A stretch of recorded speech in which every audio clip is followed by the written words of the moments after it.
Morning. So while we still wait for one of our panelists to arrive, Sanjeev from the Bajaj House. He, as like all of us, has been stuck in the mega traffic that we all have been observing for the last 5 days. Who all has been stuck in traffic since? Yeah, just 3, 4 people. That's a big smile about traffic. So when I was returning home the day before, it took me 3.5 hours to get back to Gurgaon. So today I started like very early. I said, I'm going to beat the traffic. I'll come early. So I started 7 a.m. and there was no traffic. So I was here far faster than I anticipated. Okay. So we'll be discussing hyper automation in BFSI, in banking, financial services, insurance companies. Yeah. Who all here do banking and financial services? Everyone. That's good. Ruchika didn't raise her hand. Okay. So we'll be talking about how we will move away from what we used to do with automation to getting to an end-to-end flavor of doing transformation or automation, as I call it, using agentic or AI, as we call it. Okay. We got a good panel today. We've got Dr. Pankaj Dikshit. Yeah, he's part of Signet One. He's worked with, he's set up national level AI solutions, national level tech solutions, and he's now at the forefront of Signet. And we got Ruchika. Ruchika works for NetWest, and NetWest is a mega bank, global bank, and she has some of the most challenging roles in managing the tech infrastructure for NetWest. Yeah. We'll start a conversation while Sanjeev arrives. Sanjeev is here somewhere. He's finding his way through the security and then walking past all the gates to come here. So he should be here any moment. Once he comes, he'll take the last seat, but we'll start our conversation. Yeah. Thank you.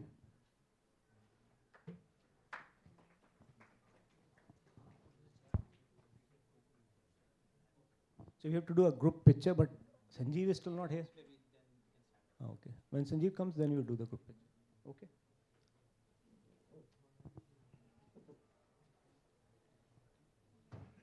So today, what we'll do is we'll focus on 3 key themes. One is enterprise reality of being able to bring hyper automation and AI to life. What is the architecture, governance, and trust we would love to infuse in the hyper automation or the agentic solutions we're going to put to place? And what is the future readiness of the workforce we need to establish? Make sense? So if we'll just focus on these 3, that should give us the right flavor for the conversation today. Okay. Ruchika, can I start with you if you don't mind? Yeah. Sure. So Ruchika leads. Or do I need a microphone? I think microphone will be better. There you go. So Ruchika, as I said, is part of NetWest, massive scale. NetWest is all about scale. I'd ask you, from your experience, AI-led hyperautomation, how do you see will deliver business impact, especially while you're delivering the business impact, how do you ensure risk is managed and you are able to provide the right customer engagement? Look, first of all, thank you for having me. Really glad to be here. It's a very exciting summit, and there's obviously, we're waiting on Sanjeev here, given the crowds, etc. So really glad to be here. At NatWest Group, when you look at the big picture for us, AI is really helping us build deeper and more trusted relationships with our customers, really. And when you think about the places where we want to adopt more AI, it is in that deepening of the relationship. It is in getting to know our customers better. It is to meet them in the channels of their choice. It is to give services to them that are going to help transform banking for them today and for people and customers to come. That's really at the heart of why, right? And for us, through the last couple of years, especially in 2025, AI has been really about scaling. We have, at this point, given tools like Microsoft Copilot and our internal LLM tools to 60,000 of our colleagues across the bank. And when you look across our businesses, whether it's in the retail business, where we are leveraging Cora, that is our intelligent assistant for customers, for 20 million customers, it is taking on almost 12.9 million customer interactions. And we've taken from 4 to about 11 customer journeys from AI to Gen AI in the last year. When you look at what we're doing in commercial and institutional, all our complaints, 100% of them today are, summarized and supported by AI.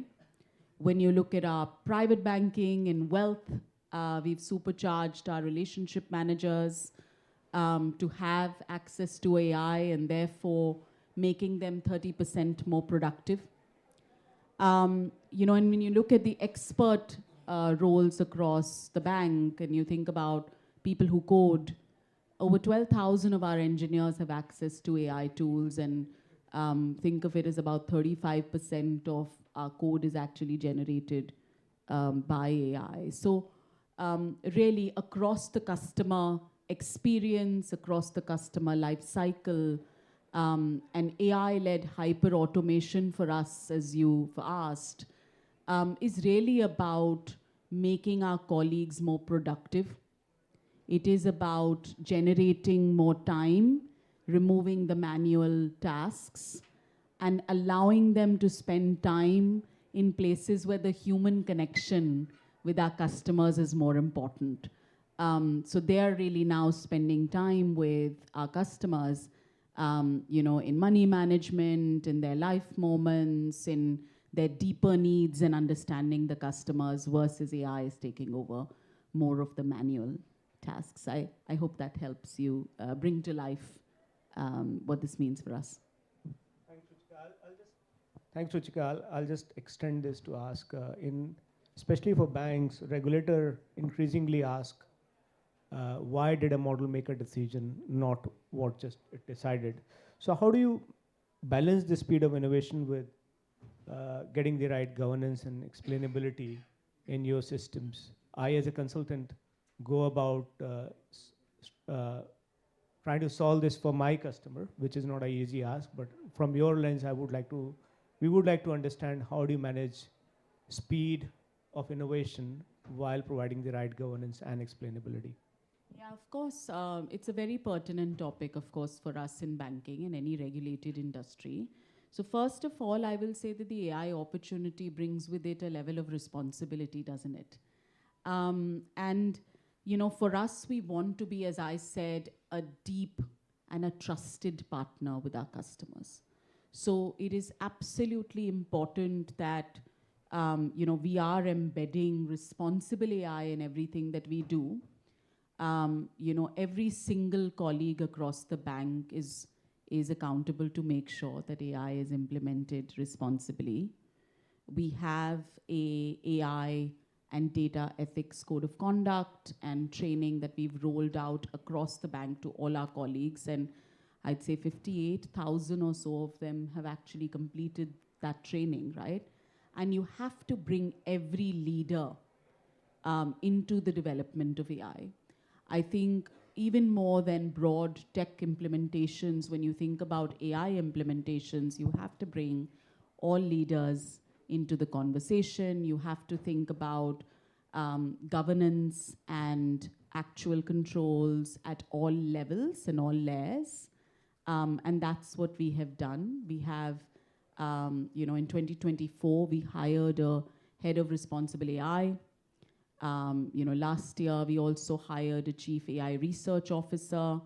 And several of these roles, along with both the responsible AI trainings, the policies, and the governance that we use, is to make sure that anything we might implement and put in the hand of the customers must absolutely be going through those layers of governance and make sure that they are safe and that our customers can trust them, yeah.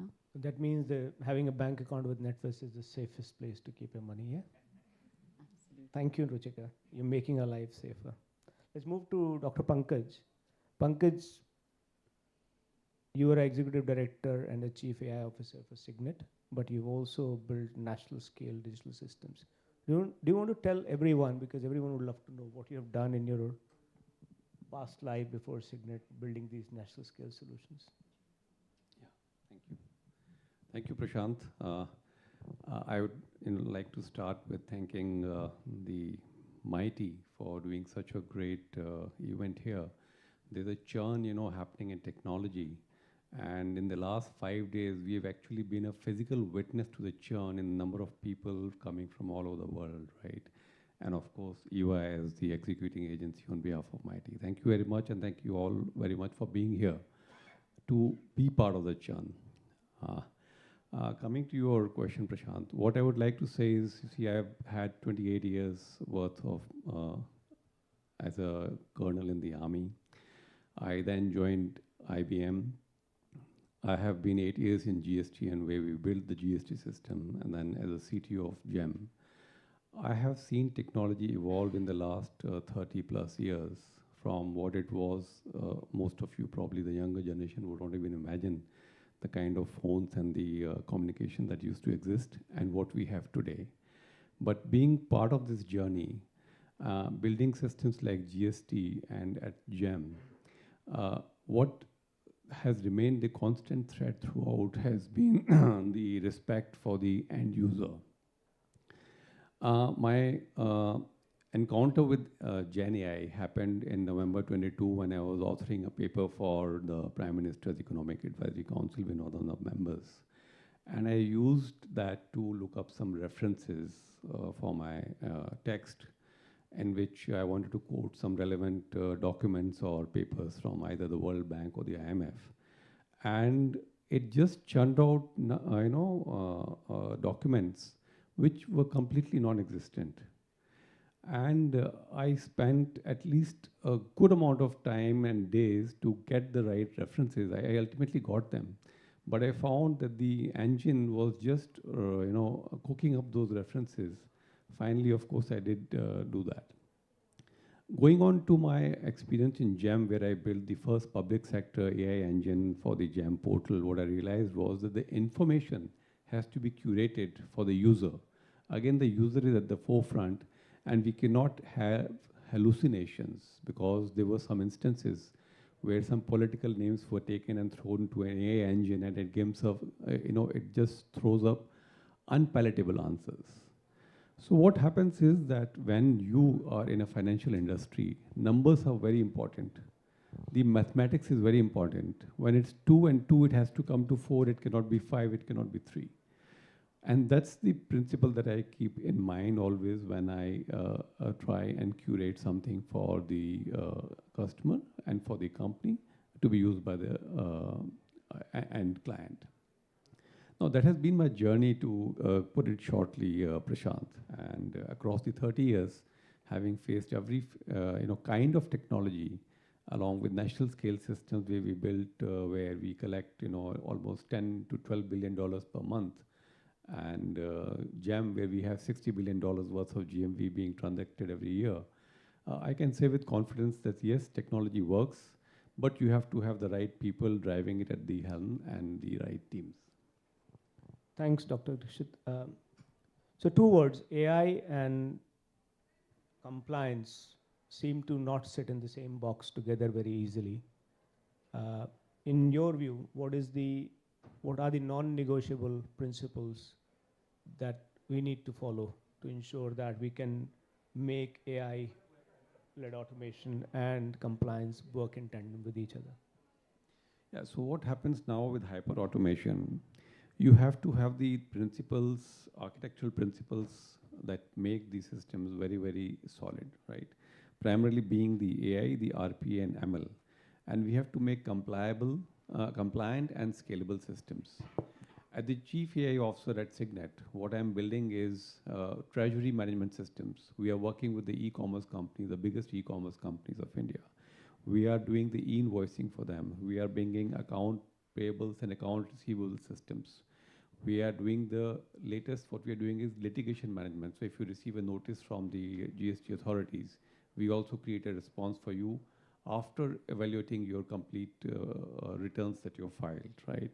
In addition to that, we have the material management-based systems and the tax compliance system that we're building. So what we have to ensure is data fabric and security is primary. The unified structures, right? We have to have zero trust security and privacy-based design at the forefront. Then compliance by design, we have to have governance into every SDLC layer and modularity and interoperability. So we try to build very strongly and tightly defined systems, but loosely coupled through API first modules. Governance and explainability, as I mentioned, you have to have audit trails, you have to have explainability, you have to have the understanding when an answer or a response goes wrong for a customer. You should be able to trace it back as to what particular layer, what went wrong, and then work upon it.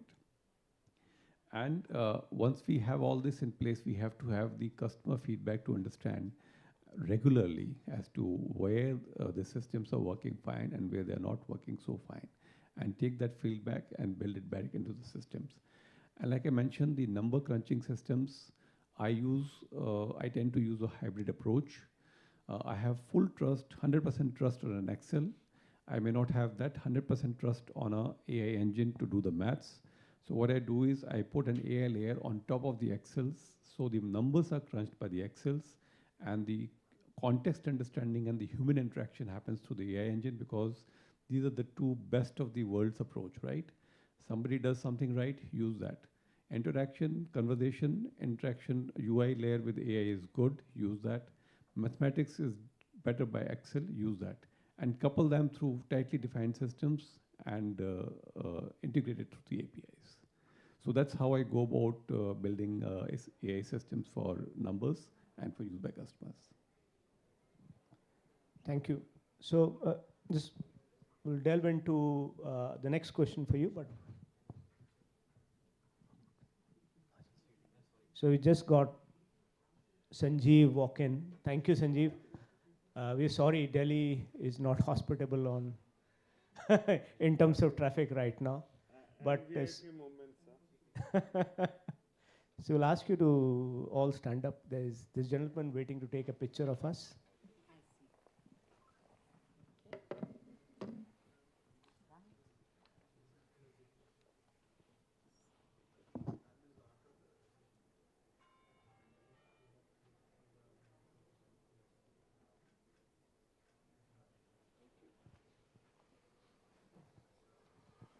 So our friend has been waiting for a while, Sanjeev, just for you to walk in so that a picture could be done. So we couldn't have made him wait any further. Well, I'll get back to Dr. Pankaj. So we'll talk about regulated workflows. So most of the work in banking industry requires quite a bit of workflows, and they need to be regulated. How do you bring human in the loop in play to ensure trust without killing productivity?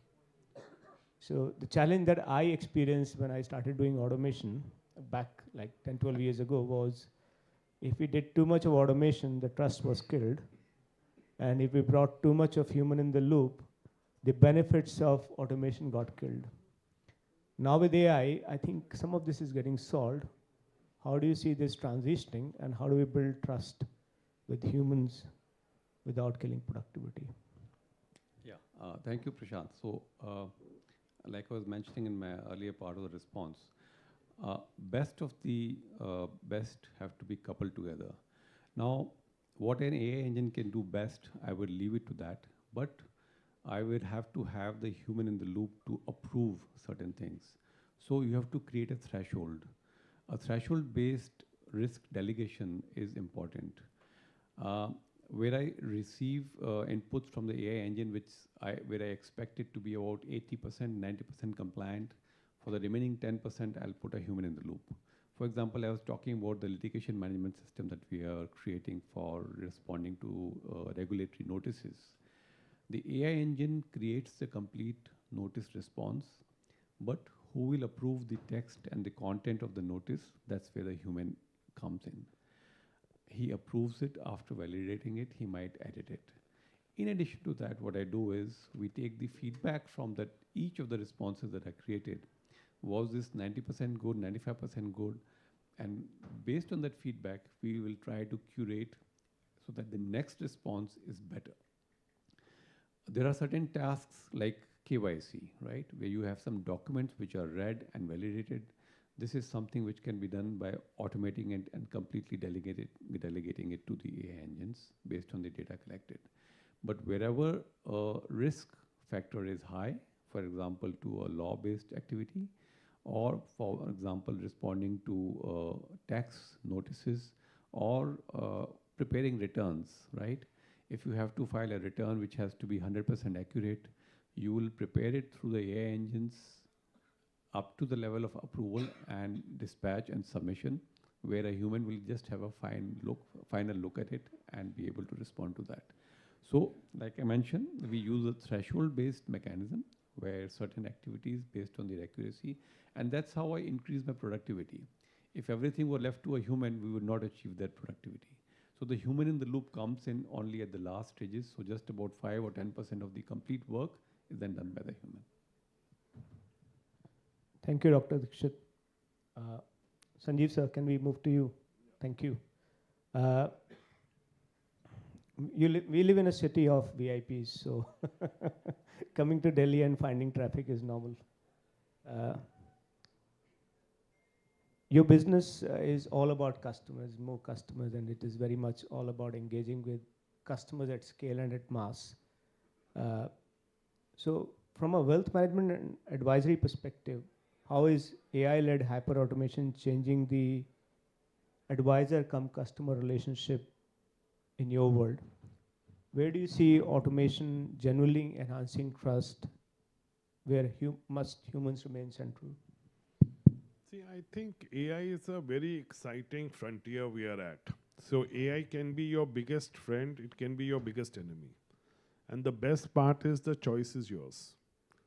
You know, so what people don't understand, AI is not a tool like the computer softwares or the tools or Excel. It is not a tool. Okay? It is something to enhance you. Why has Indian IT industry stocks crashed? Or even the global IT industry? Because what it has been realized is that earlier the USP of India used to be that that Indian labor was cheap.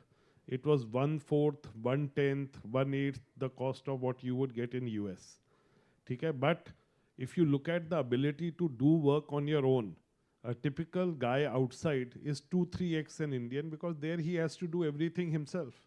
He has to wash his clothes, wake up, drop his children, you know, and do 10 more activities. This is just a very basic, but even I'm talking about when you go and start working, they are used to doing the Excels themselves, they are used to doing the formulas, they are used to working much harder, you know, on those things. Whereas we like to delegate.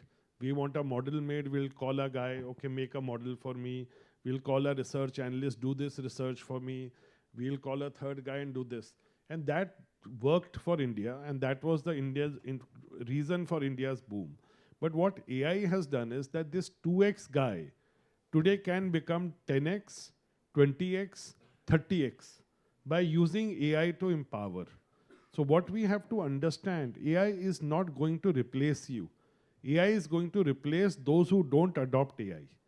So you have to be the AI expert, because AI is not an expert. AI is like a, you know, today AI is like a servant. It is an assistant. It is doing. Like earlier, if I wanted to crunch my data, I wanted some ratio analysis and all, I would have to ask my EA, okay, do a research on this sector, compare this, compare this, compare this, and make this thing. Today, I can ask it a question. Yes, does it make a mistake? Yes, maybe 1 in a 10. But I am the expert who's able to understand, look at it, and find the mistake. If somebody else was doing it, maybe the mistake would never get found. Okay? So it is, but today as an expert, each and every one of you here has to become AI expert. Okay? You have to be expert at what you do, and you have to use AI to enable you to be a 10x. Now, when you talk about our financial services, wealth management, it was a very people's-oriented world where people were using their brains. But what was restricting them is that I don't have research access to this company. I don't have this data. I don't have that. I have asked my research guys, they are not responding in 5 days. I want a portfolio uploaded. You know, the data entry guy is going to take 2 hours. Today, AI can do everything. So it's a combination of AI, RPS. So robotic process automations are also huge because there are a lot of connections to pull in that data. But if you do that and you build that yourself, you will be 10x of. So what we see, our biggest challenge used to be ability to deliver service, the ability to manage the number of people. And that's where AI is rocking. For financial services, it is the biggest boon. I think financial services is going to see the massive, greatest increase in their profits. Okay? Because their people who understand this will become much, much more productive.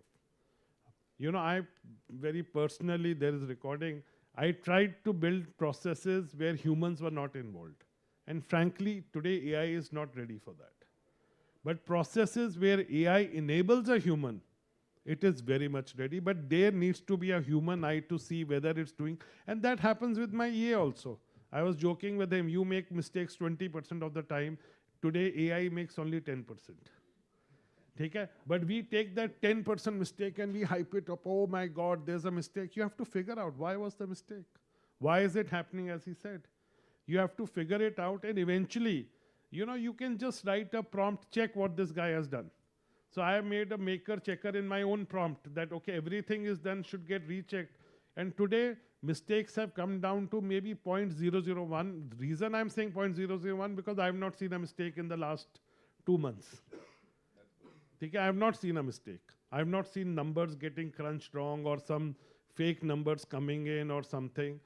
Okay? So today, and the AI has become so exciting. Earlier, you had to even do the prompting. Today, you can just simply ask, how do you expect me to make a prompt to get this thing done? So it will make a prompt for you also. It will first explain to you, do this, this, this. This is how you make a prompt. Then it will make a prompt. So today it's becoming so easy. So guys, use it to enhance yourself. Use it to empower the self. You know, I keep giving these lectures to people.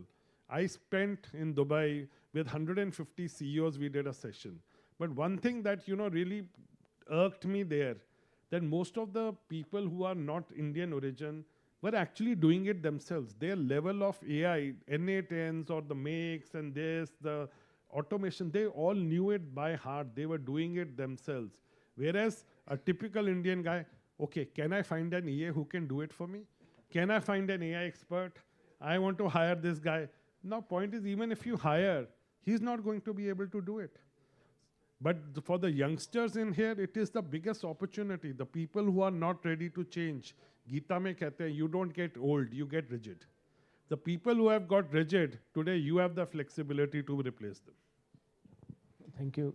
What you said about EA is what I experienced. So I was asking my EA yesterday to book my tickets for Monday, and she said, Prashant, I'm not getting the rightly priced tickets for you. What should I do? So instead, I became her EA, and I went to the Gemini and I said, find me the best price tickets which fly at this time. I got 7 options. They were all within the price range that I wanted it. And I sent it to her, see, these are the tickets, go and book now. So, so I have actually built myself an AI EA, which automatically will enter every meeting, summarize every meeting, find out who's there, what needs to be done with them, what is the follow-up required with them. I've created a separate email so that people know that's my AI avatar emailing them, but it'll keep following them, hounding them. So a question more grounded in on return of investments. So how do you see, how do you plan for return on investments with AI, which is grounded in business outcomes? Because say I'm in consulting.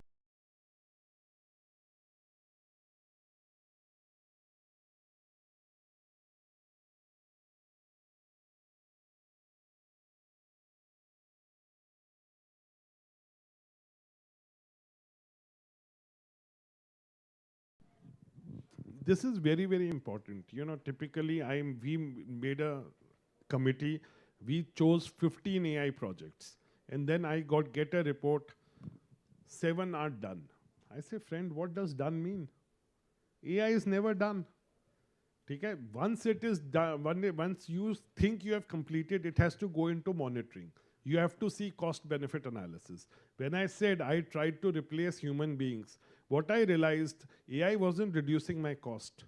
Today, some processes we have put on AI, like verification calls, because there some human beings used to, get compromised. So those things we have put on AI, but honestly, they are costing me 7x of what a human being was doing.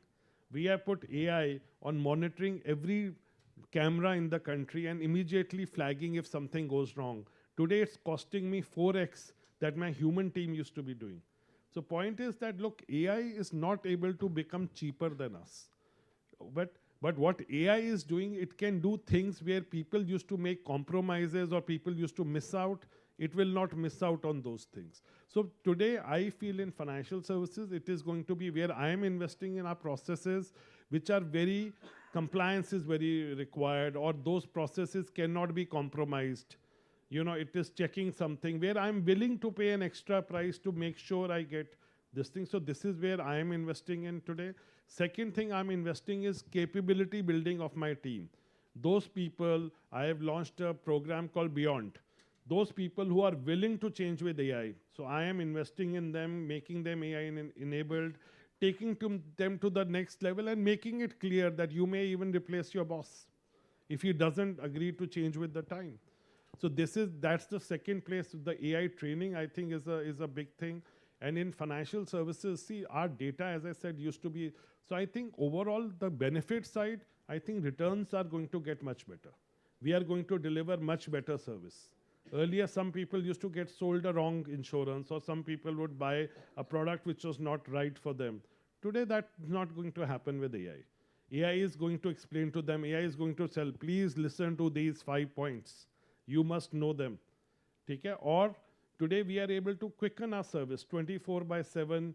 We are able to give him a response then and there. We have built an AI bot to explain motor insurance, do quotes. Earlier, making a quote used to take half an hour. Today that quote can be made in 30 seconds. Okay, and customer can be told, comparisons can be done. So I think the experience is going to go up. The portfolio returns are going to go up because a lot of people had mistakes in the portfolio. For us to analyze 2 lakh portfolios was a crazy task. Today my AI analyzes 500 portfolios every day, and I'm trying to save on the cost of compute. But I can actually do even 2 lakh portfolios. It is computing, it is finding out the mistakes, it's finding out how the portfolio can be optimized. It is making a lead for the wealth manager. Okay, talk to your client as per us. This is a discussion you should have. This is what is causing, or these are the things. And what we are seeing is that where we have implemented this in the last 7-8 months, the portfolio returns are all on average at least 5 to 10% higher than non-optimized portfolios. So that's a very exciting part. Thank you, Sanjeev. We got about 10 minutes to go. What I would do is ask one more question to all three of you, and then we'll open it for our audience to ask questions. So, skill versus mindset. And what do you see in this new world of AI-led automation? Is it reskilling people or rewiring decision making more important, and how would you balance it?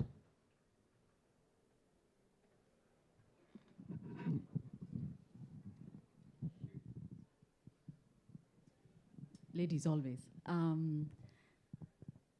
What I would say to that is I think there's, both are very important. I did speak a little bit about the work that we are doing on skilling. The example I gave is across our 60,000 colleagues, we have extended tools like Microsoft Copilot. We have trained 100% of our colleagues, and about 50% of them have actually gone back themselves and chosen to do more deeper reskilling. I also shared on the earlier question that our AI and data ethics code of conduct and the trainings that we've developed in partnership with University of Edinburgh, as well as, of course, we work with several Indian tier 1 institutes, etc. We have developed a program that we've actually all of our colleagues across the bank have attended and certified. But it is about engaging all levels of leadership. I think in a prior question I said that more than digitization projects or tech projects, I think it's really important to engage leaders at all levels when you're doing AI deployment at scale, especially, as well as help them think about responsible AI at every layer of the implementation, every layer of the stack. So it is going to be about both. I would also, given that this group is largely, I think, banking and financial services folks, I will reiterate something I said in the beginning. For us, it is about building deeper and more trusted customer relationships. And AI is helping us deepen those relationships, understand our customers better, know and meet them in the places and choices and moments of matter for them, but also giving them services that are going to help transform banking for not just our customers, but for banking more broadly. And I think to do that, having leaders really think about customer experiences first and think about how do we deepen and leverage AI to develop more trust and develop more deeper understanding of the needs of our customers, I think is the biggest important skill to have. In addition to, of course, all of the others that we may be building in areas of expertise that I've already talked about. So as an example, I think I shared earlier that about 12,000 of our engineers across the bank actually use AI for coding. And about 35% of the code is actually generated by AI. But they have to be, we want to encourage human agency. We want to make sure that we are building systems that our customers continue to build deep trust with. So therefore, engaging our colleagues, making sure each one of them understands and understands their responsibility in it is extremely important for us, yeah? Thank you, Ruchika. Sanjeev, sir.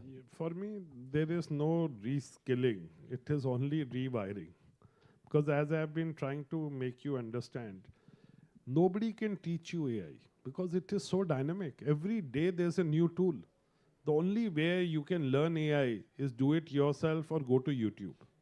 At the end of the day, you can watch some video, somebody somewhere in the world would have made something. That's the only way, but you have to rewire yourself. Is that how do I increase my productivity? I understand, see, I am a business owner and AI is all about risk, benefit. What can I share? What data do I put in? I am able to take all the risks. Okay? So I am able to take that call. The only person who can outvote me is my compliance. So at the end of the day, no, I am not going to allow that. Okay, that's fine. That's the role I've given to him. But the point is that I'm able to do it.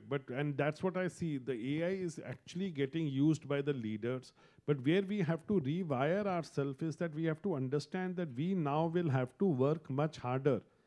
Future offices are not going to be 100 people sitting. It is going to be 15 people sitting with surrounded by 5-10 screens. And those 5, 10 screens each has 10, 15, 20 bots which are working, okay, and which are doing the work for them. Okay, today, but we have to rewire ourselves to accept that the world has changed. This is a moment like when internet came. At that time, a lot of people said, I will never adopt to internet. Or when the typewriters were, people had to give up typewriters and move from typewriters to computers. And the kind of rewiring that was required at that time. So a lot of, but that time we had time. Now those same changes are happening at 50x the speed. You know, what I learned today becomes outdated. The bot you make today will not work after 1 month because the model would have changed. So you have to now start doing it yourself. You have to put your legs up. For me, my most productive days are the days I'm sitting alone and I'm working on training my AI, training my agent, training my AI EA, training my AI legal compliance guy, what needs to be done, how I need it to be answered, what are the things that he needs to look after. You know, so today it has become very, very important. Like I shared my own example, some of the bots I was trying to make, I was trying to explain to others, I want this, I want this. Maybe I had 50 meetings, I was not able to explain, but when I started making it myself, it took me 6, 7 hours. I had to learn those integrations and this thing. But I was able to make it, and then I'm able to tweak it in 1 hour. So I think it is all about rewiring ourselves, that the world is changing, and let us change with this time. Let us be flexible, let us not be rigid, and let us change, let us adopt. And there's such an exciting opportunity for those who are willing to rewire.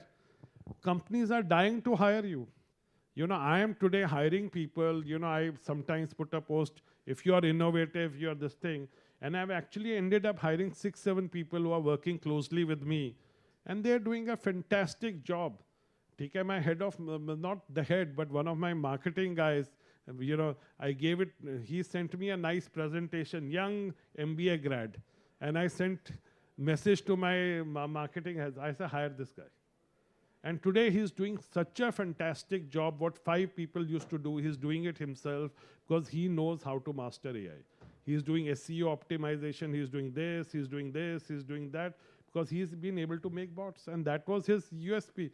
And I asked him, how long did it take you to learn, master these things? He says, 3 weeks I invested in myself. Imagine the power. 3 weeks you invest will change your life. Thanks, Sanjeev. I just say, before Dr. Dikshit speaks, is I want to be one of those 15 people that are left in the room. And you have the best opportunity because you are an expert. I think I completely agree with both Sanjeev and Ruchika. And I'm experiencing this right, firsthand. So we are hiring, we are also reskilling, we are also relearning in our teams. And the productivity increase is tremendous, right? Right now, there might not be a percentage to put to that. But in case I want to hire a new person, it would rather be an intern who has the will to learn something new and who can sit with us throughout and completely understand what we need to do and do that through AI. And the example that Sanjeev gave, right? 20 years back, 25 years back, when the computers first came, there was so much resistance and there was so much apprehensions and there was so much thoughts that ye kaise hoga, kahan hoga. But look, today the world is different. And like one of the leaders yesterday was mentioning in the speeches given with the PM, industrial revolution which took 200 years to take place, we are going through that same change. Only thing is that the complete change and impact and momentum that happened in 200 years is now going to be compressed in just a few years. And that is the power of technology that's happening. Anybody who's sitting in this room or anybody who's outside who says that I will not take part in this is only, forcibly keeping himself out of the playing field, and he's going to watch the world go by. All companies everywhere, whether it be directly involved in technology, whether it be BFSI or media, everyone is touched by this power of AI. And the only thing that government is doing today is enabling the complete stacks, right from the chips right up to the application layer.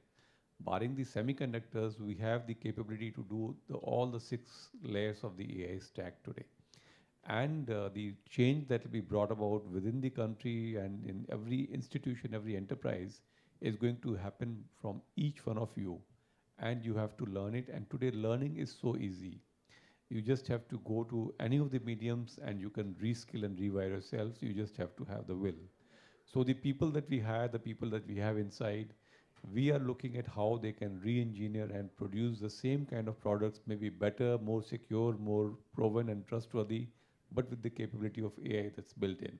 And being in the fintech industry, BFSI, this is the most important thing that you can do, that today you reskill and rewire and understand the AI, power of AI, and do that for your team, for your function, for your company. And that is the most important. And let's say, I like to say, I truly believe financial services stocks are going to deliver fantastic.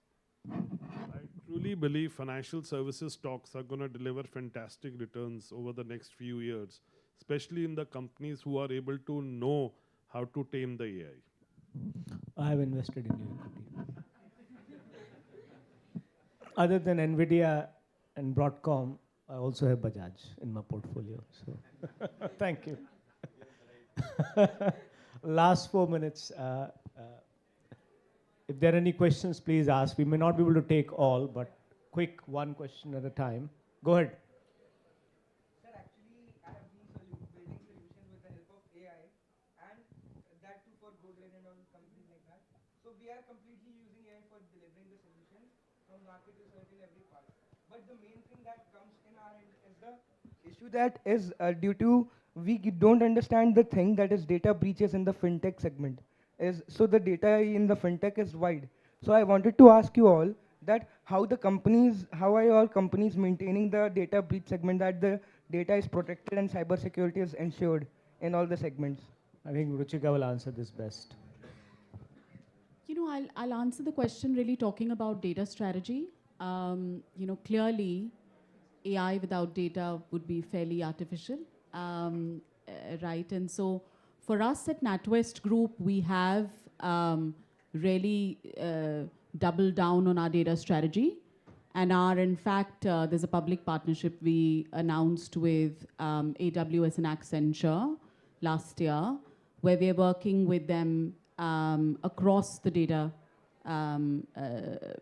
that we have to make sure that we have the right guardrails, have the right democratization, and therefore are able to power AI through it. So the only thing I will say on that is that absolutely your data strategy and how you are organizing the data and how you're democratizing data across the organization and everything that you do, and making sure that it is accessible to AI and therefore is able to build the right customer experiences is critical. Yeah.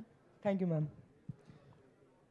I would like to add, because he has a specific query, and see, having built systems from ground upwards, and we are also building systems for hundreds of our clients, and we have client data, right?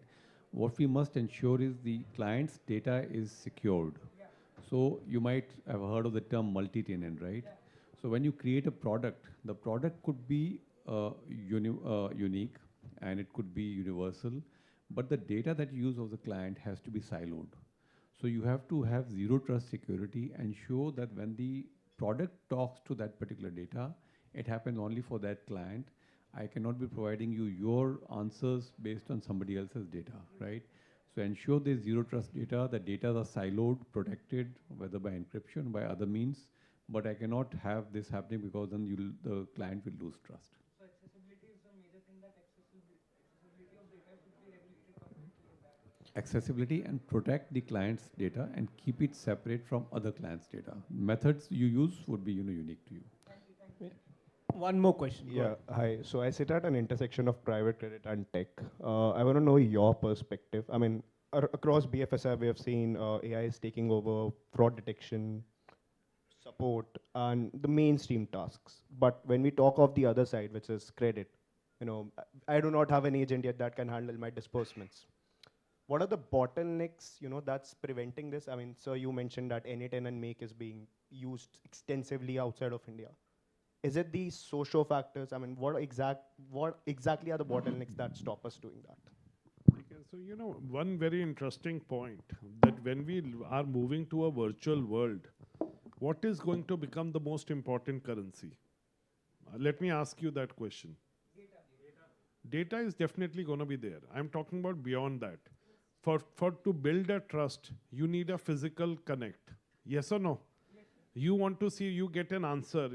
You don't know whether AI has answered it or a human has answered it and who's behind it. So you want a physical connect. So what is happening in this AI based data rush is also that a lot of the forward thinking organizations have started investing in physical branches also, so that where people can go visit, touch and validate. So that also has happened, because today physical presence will have to be done. People moving from compliance tasks, checking operations, it's going to move to sales. I think sales guys are going to, and relationship guys are going to become much more important. Their role, because people will want, when you're talking about your money, you don't want to give your money only to a computer which you can never see. You want to give your money to a computer which is helping a person who you can see, who you can catch, who you can talk to. So I think that physical presence is going to be definitely, there are some roles which are going to get enhanced, and especially sales, or any expert role.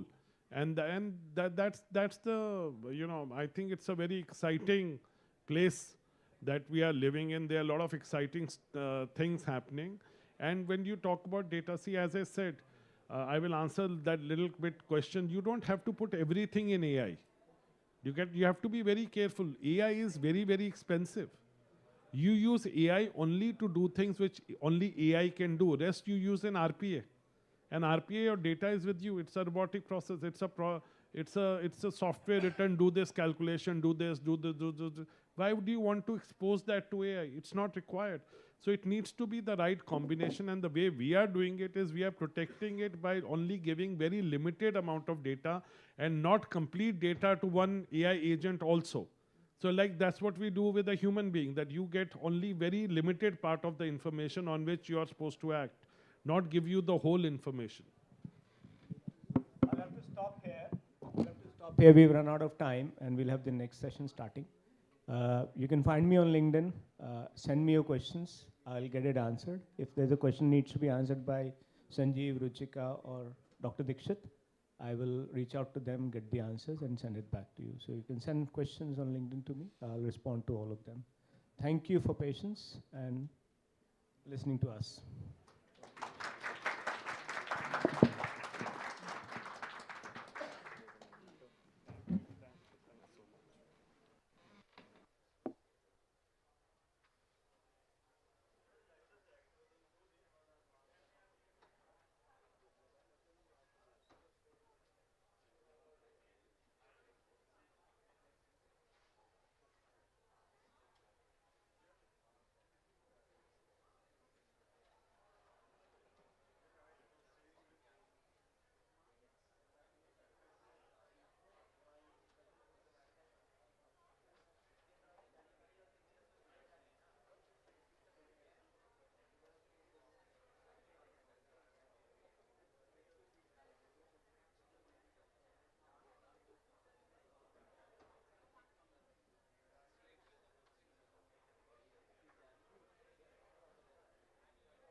will come inside there. Yeah.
Moderator over there. पानी लगा दो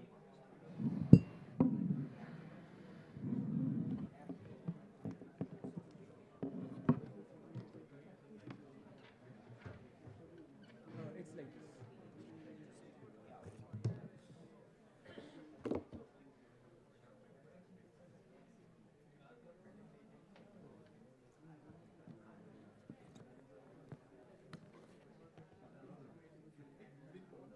We need one more.